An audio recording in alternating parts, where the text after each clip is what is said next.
नमस्कार सभी को। Questions on Advaita Vedanta mini series में आपका स्वागत। तो चलिए हम और एक प्रश्न लेते हैं। If a man of realization has no ignorance of non dual reality then why do we see him with a body.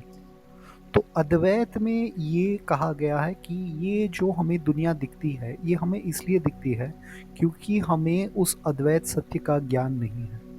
तो एक बार एक महापुरुष जो है उसने अद्वैत सत्य का ज्ञान पा लिया, तो उसके पास जो है वो शरीर क्यों है, शरीर के साथ व्यवहार क्यों कर रहा है, क्योंकि शरीर भी जो है वो इसलिए है लोगों को क्योंकि उनको अद्वैत सत्य सत्य का ज्ञान नहीं है। तो इसका समाधान ये है कि अगर हम उस महापुरुष की दृष्टि से देखेंगे तो महापुरुष की दृष्टि से उसको बंधन ही नहीं था, तो कहाँ पर ऐसा मोक्ष होगा।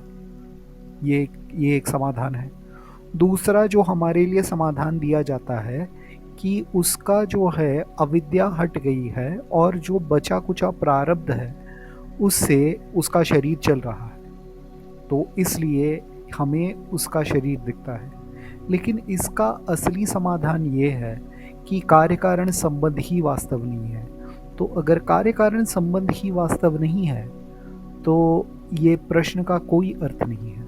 इस प्रश्न का अर्थ तब बनता है जब हम कार्य कारण संबंध की वास्तविकता को माने। तो ये था प्रश्न का समाधान। और एक प्रश्न से मिलते हैं, तब तक के लिए अलविदा।